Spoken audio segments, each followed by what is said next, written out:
Allô Michel? Qu'est-ce qui se passe? Il a que moi comme famille, je peux pas le laisser tout seul. Mais c'est où ton bled? Dans le Morvan. Mes amis, je vous demande d'accueillir ma nièce unique et merveilleuse qui vient prendre ma place à la clinique. C'est quoi ces conneries, Michel? Le film, je trouve que c'est un très joli film sur les vétérinaires dans le monde rural. Ça, c'est la première chose. Il y a aussi l'histoire d'une jeune fille qui, elle, finit ses études de vétérinaire, mais pour devenir laborantine, travailler sur les pandémies et les choses comme ça, et qui va se retrouver projetée en campagne à travailler avec Nicolas, le personnage que j'interprète, qui est un vétérinaire à l'ancienne. On va dire que, vu mon âge, forcément, ça fait des années qu'il pratique. Nicolas, je suis l'associé de votre oncle. Moi, ça fait 5 ans que je cherche la relève. Jusqu'à 40 km, c'est notre territoire. Tout seul, j'ai aucune chance. Ma vie, elle est pas ici. C'est un très joli film à hauteur d'homme, pas du tout prétentieux, que c'est très agréable de sentir qu'un film traverse l'écran, parce qu'on fait comme les vétérinaires avec les animaux, on fait quelque chose pour échanger. Et il y a cette idée d'échange existe réellement, donc c'est très chouette. C'est reparti.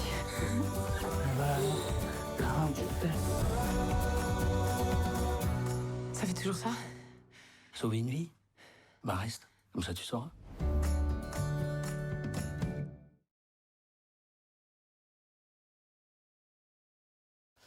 Moi, j'ai jamais eu cette velléité parce que j'avais suffisamment de neurones pour savoir que je n'en avais pas assez pour faire des études assez grandes, parce que c'est des grandes études, c'est un gros chemin.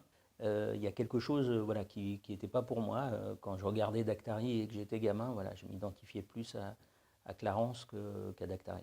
J'étais plus un animal moi-même qu'un vétérinaire potentiel, donc voilà, j'ai plus un rapport animal aux animaux qu'un rapport de docteur.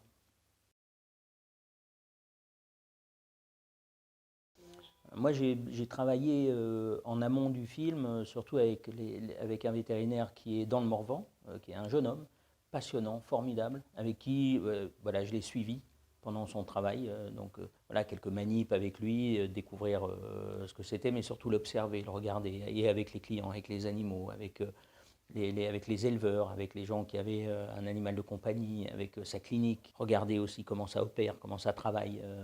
C'est une belle rencontre. Il n'y a pas une manière d'être vétérinaire. Alors oui, si on me voit, ce qui est important, c'est de se dire, si tu prends une piqûre comme ça et que tu la mets comme ça, là, on n'y croit pas. En revanche, il y en a qui mettent dans la bouche, il y en a qui prennent comme ça, il y en a qui vont l'enlever comme ça. Peu importe, on peut inventer aussi son vétérinaire. Donc, de ce point de vue-là, ils n'ont jamais été envahissants. Ils ont toujours laissé un espace à la créativité en disant, ça pourrait. Ça pourrait. Moi, je ne le fais pas, mais ça pourrait. Donc, tu fais, ça va. Tu fais, ça va. On n'a pas trahi, a priori, le métier.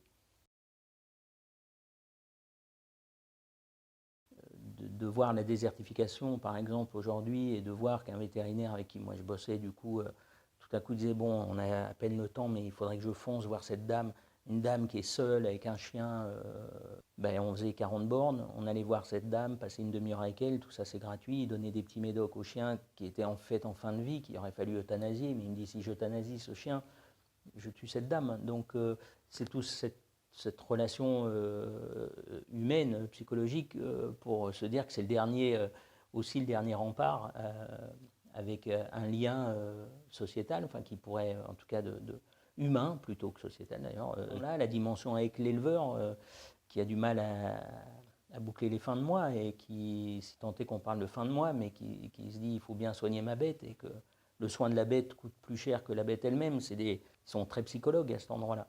C'est eux qui observent quand il y a un souci, type grippe aviaire, vache folle, choses comme ça. C'est eux qui sonnent l'alerte, c'est eux qui restent en quarantaine. C'est aussi ces gens-là qui n'ont pas de week-end, qui n'ont pas de nuit, qui n'ont pas d'heure, et où on se dit, oui, on en apprend des choses, ça c'est sûr.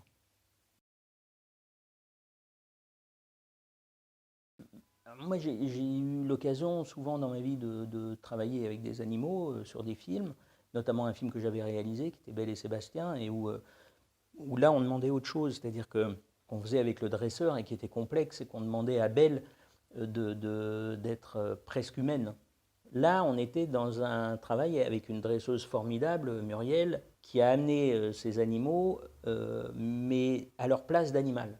C'est-à-dire, on ne leur demandait pas d'être humains, on leur demandait d'être à leur place. En revanche, de faire des choses, notamment de passer d'un endroit à un autre, voilà, de supporter le travail et tout ça. Et tous les animaux l'ont fait, il semblerait, vraiment pour faire plaisir à leur dresseuse, c'est-à-dire pas du tout dans il n'y a pas de violence, jamais, ni même sur Belle et Sébastien. À chaque fois, c'est un travail de confiance entre le dresseur et l'animal.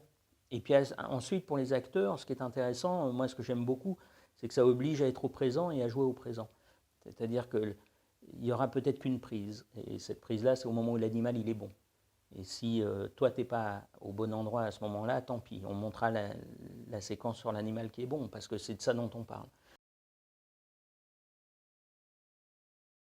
C'est vrai qu'il y a des moments où on se marre aussi avec les animaux. Et c'est pas en se moquant d'eux, c'est en se moquant de nous. C'est-à-dire qu'il y a un moment où, effectivement, je soigne un bulldog français, qu'ils ont une respiration compliquée, ils ont le cœur qui bat vite, sont touchants, hein, c'est des chiens très touchants, mais qui ont ce ronflement permanent.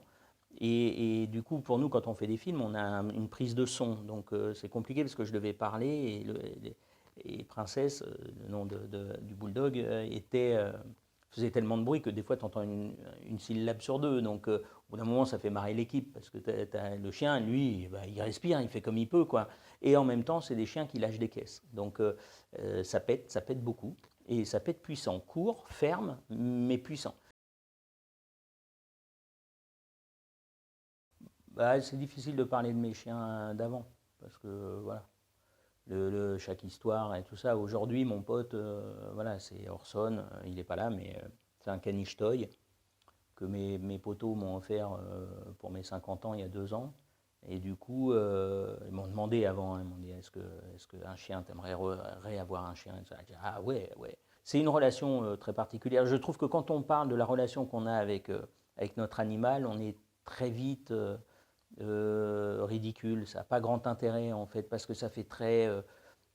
en fait, ça ne s'explique pas. C'est-à-dire que c'est quelque chose de très intime, donc finalement, tu ne peux jamais expliquer, à part à des gens qui ont pareil cette relation-là, où tu dis, ouais, on ne va pas s'en parler, c'est bon, j'ai compris.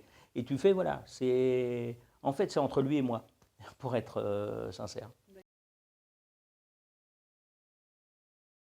Évidemment, je l'ai dressé, moi, pour les choses dont j'avais besoin, en lui expliquant que s'il voulait être avec moi, il fallait qu'il suive des règles. Il aboie pas, il est rigolo, les gens l'adorent, c'est une mascotte, quoi, en fait. Il se balade, il est libre, hein. Moi, mon chien, il n'est jamais attaché. Ou qu'au restaurant, parce que sinon, il va aller voilà, chercher à bouffer, il n'est pas bête, hein. Il est au milieu des gens, il fait sa vie, et quand ça tourne, j'ai dit moteur, tout ça, bim, il s'arrête, il se pose, il attend. Et puis, c'est une espèce, le caniche, assez intelligente, franchement, qui a une capacité à comprendre particulière. Et puis, ils ont cette particularité qui, pour moi, était essentielle pour mon métier, c'est qu'ils ne perdent pas leur poil. Donc, j'aurais pas pu l'emmener avec moi sur les tournages ou dans les émissions télé ou les choses comme ça, parce qu'un chien qui perd des poils, ça veut dire un décor avec des poils, ça veut dire sur les costumes des actrices et des acteurs, ça veut dire...